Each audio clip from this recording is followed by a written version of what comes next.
12 News, lawmakers called to a special session as the clock winds down where local lawmakers think compromise is needed. Plus, catching up with an inspector. Meet the police officer charged with keeping Crystal roads safe. And later, where fields of dreams become reality. He has a blast with it. We're out there every day. 12 News starts right now.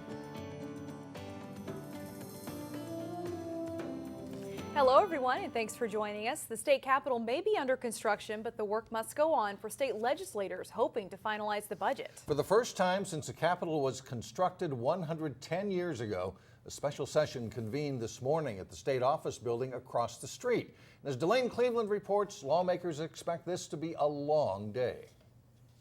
The House will come to order. In a cramped state office building, the legislature convened a one-day special session Friday morning to finish the state budget after failing to do so when the regular session completed on May 18th. Some lawmakers were less than thrilled to be here. I mean, it's unfortunate, but I know there have probably been more sessions in the past than not where this has happened. It's been an up and down, twisty trail getting to this point. We're anxious to get the session done, get the work of the people over with. That work involves approving half a dozen bills, which include bonding, jobs and energy, education, and environment and agriculture. I think probably the big question mark is what happens with the environment bill in the Senate. Dozens of environmental protesters lined the hallways outside both chambers. Lawmakers said the environment and agriculture bill would likely be the subject of most of the debate during the special session. When you put the agriculture bill and the environment bill together, what happens is you have two competing interests, the environment and agriculture. And you also have they're competing for money as well. Representative Hillstrom and other DFLers say they oppose the measure because it weakens environmental protections. Senator Terry Bonoff, however, says there has to be some compromise. This time, the governor compromised with the House, and I'm going to support that compromise, even though I don't agree with it. I disagree with that environment bill. And next year, I'm going to come back and do all I can to roll back those changes that I don't believe in. Yet before lawmakers start thinking too far ahead, they still have to worry about finishing up this session and avoiding a partial government shutdown. I'm hoping we can avoid it. We have 20 days. I certainly hope that we don't have to go the full 20, because that would be really unnecessary in the state of Minnesota. Governor Dayton had to compromise on several key issues leading up to this special session, including his desire to have universal preschool for 4-year-olds. Representative Mike Freiberg says he doesn't think he would have gone that route. Representative Deb Hillstrom says she'll take up that fight another day. Meanwhile, Republican Senator Warren Limmer called the governor's moves perplexing and confusing. The legislature has until 7 a.m. on Saturday to finish their work. Mike. An interesting day. All right, thanks, Delane. You could say the housing market has entered feverish territory as sales continue to outpace listings across the Twin Cities. In New Hope, closed sales jumped 139% in May over last year. In Maple Grove, sales spiked 23%, where the median sales price was $250,000. In Plymouth, sales rose 19%. The median sales price in Hennepin County is $242,000. State officials have announced a job expansion in Brooklyn Park. Caterpillar Paving Products will add 31 jobs as part of a plan to expand and update its manufacturing facility. The State Department of Employment and Economic Development is assisting the expansion with more than $300,000 from a job creation fund. Caterpillar's total investment is $3 million. Roadside commercial vehicle inspections are usually handled by the Minnesota State Patrol. But some northwest suburbs are doing their own inspections. As Eric Nelson found out, Crystal is the latest to jump on board. Right now we're gonna drive around a little bit. If I see a violation, we'll stop a truck and we'll do an inspection on it. Mason Barland is a trailblazer. Barland is Crystal's first police officer certified. It's a big enough trailer, it is gonna need to have a license plate on it. To perform roadside vehicle inspections. We have the right guy doing it. Just stay in the truck for me. He's fair. I see a lot of times he's not issuing citations. Drive safely. Barland cruises this densely populated suburb looking for vehicles that are unsafe. Most of the stuff that we end up stopping for is about 50-50 equipment violations and driver violations. It's brakes that are completely out on trailers. It's rims that are missing lug nuts and lug bolts that are sheared off. There are vehicles that are just ran into the ground at times. I'm listing it as a form and manner violation. Barland's MO is better safe than sorry. Truck versus car is usually no contest in an accident. Commercial vehicles have a disproportionately higher rate of causing injuries and fatalities in accidents with motor vehicles. On this routine stop, Barland sprung into full-blown inspection mode. Your breakaway chain here has to be completely free of all obstructions. Carefully checking every inch of a truck and trailer. Driver, if you could, hit the left signal, right? Even sliding on a dolly to look at the bones of the vehicle. We really go comprehensively through a vehicle to make sure that everything that's touching the roadway or affecting the driver is operating properly. Barland is on a mission. He is passionate about keeping Crystal streets safe. I would put truck safety, equipment issues with trucks in the same category as driver distraction, using your cell phone to text or make phone calls, that sort of thing. Yeah, it's very serious. So the message is clear. If you're driving a commercial vehicle through Crystal for business purposes, make sure it is up to code. In Crystal, I'm Eric Nelson, Channel 12 News. On a typical day, Officer Barland will stop 4 to 5 vehicles on Crystal streets. Relief from highway noise is coming soon to neighborhoods in New Hope. A noise wall is proposed along the east side of Highway 169 from 49th Avenue to Rockford Road. MnDOT determined that stretch was one of the noisier areas in the Twin Cities without some sort of sound barrier. The project has been on MnDOT's radar for about 3 years. Obviously, the closer you are to the wall, the more it's going to reduce. For the folks that would be located probably very near the wall, could see reductions up to maybe a 10 decibel reduction, which would make the sound approximately half as loud. Construction is expected to start next spring and last about a couple of months. There's no shortage of applicants who would like to become a Maple Grove City Council member. 19 people have filed for the seat left vacant when Leanne Sargent retired. 3 have run for council before but lost. Next week, the City Council will work to narrow down the list to 4 or 5 people to interview. Mayor Mark Stephenson says he's looking for someone who has had experience with the city on a committee or with a service organization. A decision is expected on July 20th. The person chosen will serve the remaining 1.5 years of Sargent's term. Coming up, a Crystal neighborhood that turns backyards into baseball heaven. Then later in sports, we're set for the state baseball tournament. Hear how Armstrong is keeping ready for the tourney. But first, the sun takes a vacation on Saturday. It will be mostly cloudy with possible rain showers late Saturday night. Well, today, the Armstrong High School baseball team continues its playoff journey. But whether they win or lose, baseball will continue for one passionate Crystal family. In playoff season, Very good. Next, Thorpe, you're in. practice is about fine-tuning. There, look at that. Fine-tune a swing, He'll take his one step back here. fine-tune a stance, He's got to figure that bat angle out. or fine-tune a strategy. Get it down, and then go. All the intricacies of the game There it is. that coaches hope Switch it up. come together for a win. When you're getting to playoffs, that one run means a lot. But many high school baseball coaches are responsible for much more than the team's performance on the field. How you doing today? There's strategy also for coaches like Josh Johnson That's fun. in taking care of the field itself. Weed whacking the lines. I'll drag. We'll mow tomorrow. There's always something to do here to get it ready. It's just how baseball works. To play the game, you have to create a field. Nice. So when Josh had his own family, It was very simple. He had to have some place to play, and my backyard looked perfect. All the way to 3. All the way to 3. he turned his modest Crystal backyard Nice hit. into a baseball diamond.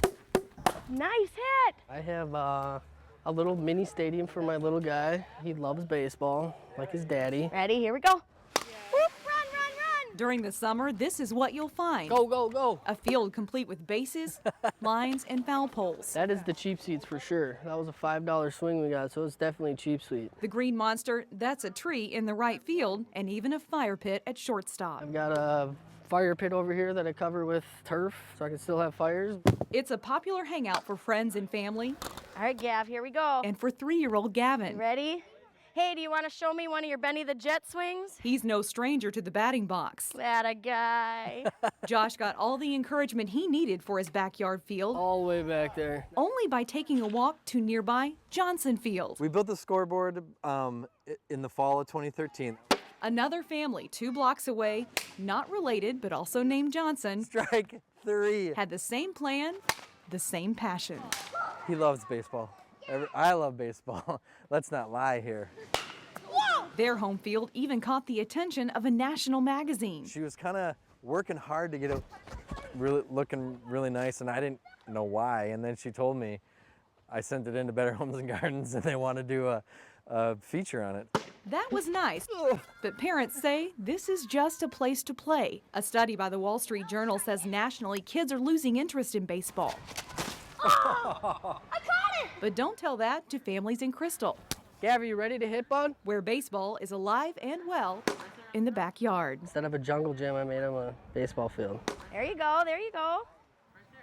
The kids in the story play baseball away from home too. They are both involved in local leagues. So Mike, you're a Johnson. You have that field in your backyard too? No, I don't know those guys, but that is so cool. It's much better than what I had love growing of baseball up, for sure, yeah. Coming up, planning ahead for dear old dad. We'll look at Father's Day happenings in Weekend Showcase. But first in sports, the Providence Academy baseball team plays a tight ball game in the state tournament. John Jacobson with the highlights next. This is a pretty good baseball game. I mean, it was a close game, extra innings, and a crazy play to... A bit of everything mixed in, yes. The Providence Academy baseball team had lost twice to Minnehaha Academy during the regular season. The Lions played very well in the Section 5 AA tournament, giving them confidence coming in to their state quarterfinal matchup with Minnehaha. In the top of the second inning, Providence with a runner at third. Jesse Retzlaffel gets a strikeout to end the frame. Bottom of the second, the Redhawks with a runner on, but the inning ends on a diving catch by William Wade for the Lions. To the top of the sixth inning, Wade comes through with a bat. He brings Dan Pafinski around for the first run of the game. Minnehaha ties in the bottom of the sixth, and then the bottom of the seventh, the Redhawks load the base. That's when this happens. Michael Burns catches the pop-up and fires home. Simon Husick beats the throw but misses the plate. Tagged out by Lions catcher Michael Villafana. Crazy play, and we go to extras. Bottom of the eighth, bases loaded again. Providence shortstop Jackson Baird knocks down a hard grounder, but the Lions can't get the out. Alexander Fetty Johnson scores the winning run as Providence falls 2-1. In consolation play this afternoon, the Lions bounce back and they beat Dilworth Glendon Felton 3-1. They're playing Cloquet for the consolation title in Class 2A at this taping of 12 News. After getting rained out Thursday night, the Armstrong baseball team takes the field tonight in St. Paul for their quarterfinal round game in the Class 3A tournament. This week has been a change in routine compared to the regular season for the Falcons and the other teams in the state tournament. With school no longer in session, the Armstrong coaches are reminding their guys to take care of their bodies as they get set to compete with the state's top teams. Things like getting enough sleep, but not too much, can affect how the team will play. Coaches reiterate that every day. They get enough sleep, try to eat right, drink a lot of water. I mean, today I was outside a little bit and it was hot, and so everybody's got to stay hydrated so we can play as well as possible. This is a one-chance opportunity to go and win 2 games and then play at Target Field, and it's a once-in-a-lifetime chance, and you have it right now. So the things you're doing, the things you are preparing for, you have to, you can be a kid the rest of the summer, and right now you got to be a teammate. So. If Armstrong wins Friday night, they'd play in the semifinals Saturday at 12:30 at CHS Field in St. Paul. A loss would put them in consolation play at 12:30 at Siebert Field in Minneapolis. A reminder to watch our Sports Jam show starting Monday as we recognize the best in the Northwest, and our Sports Jam all-area teams will feature baseball and softball. That's coming up Monday, Tuesday, and Wednesday at 3:30, 6:30, and 9:30 p.m. on Channel 12. It's our final show of the 2014-2015 season. State champions will be crowned Saturday at Minnetonka High School in both boys and girls lacrosse. It's Lakeville South versus Eden Prairie in the girls' final, and Bloomington Jefferson against White Bear Lake for the boys' title. Well, on Thursday, Aaliyah Felstead and Lauren Priest scored 2 goals apiece to lead Prior Lake to an 8-7 win over Whitesetta in the consolation semifinals of the state girls tournament. Haley Schmidt scored 4 goals in the Trojans' final game of the season. Prior Lake and Champlain Park play for the consolation title Saturday at 1 o'clock at Minnetonka. The Armstrong girls and Maple Grove boys were eliminated from play Thursday as well. And that's a look at sports for today. All right, thanks, John. Up next, we fire up the grill in hopes of creating burger perfection. Plus, up and away in Crystal, we'll aim for a smooth landing when we come back.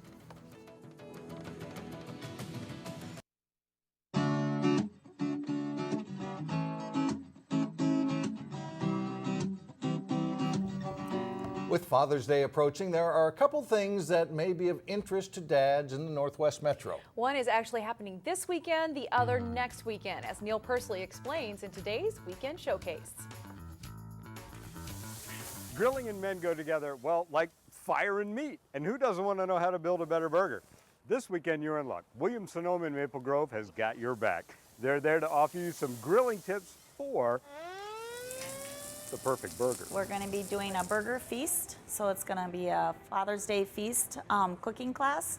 It'll be held on June 13th from 10 to 11, and our chef Ted is going to be teaching it. Dads are going to learn how to make the perfect burger. We have a lot of different sauces and barbecue sauces and rubs to put on the perfect burger. But wait, there's more. We're also going to be making curly fries using our deep fryer. Homemade curly fries? Count me in. The Crystal Airport Open House has become a Father's Day tradition with some fathers, and this year the party is getting started even earlier. This year I'm really excited to be able to share that we're adding some new additions to the event this year. The Crystal Lions Club is going to be hosting and having a pre-airport open house kickoff party, and it's going to be Saturday night, June 20th. At the North of 60 hangar at the airport, close to the base of the tower. There will be a spaghetti dinner starting at 5 p.m., but the main course will be when the Del Counts take the stage. I just believe that you should promote and be involved in everything you can to promote families being together and having fun and playing good music. The Del Counts specialize in music from the 50s, 60s, 70s, and 80s. They've been rocking Minnesota now for over 50 years, and always with a family-friendly show. So this weekend you can learn to engineer the perfect gourmet hamburger and mark your calendars for the open house at Crystal Airport. For Weekend Showcase, I'm Neil Persley, 12 News.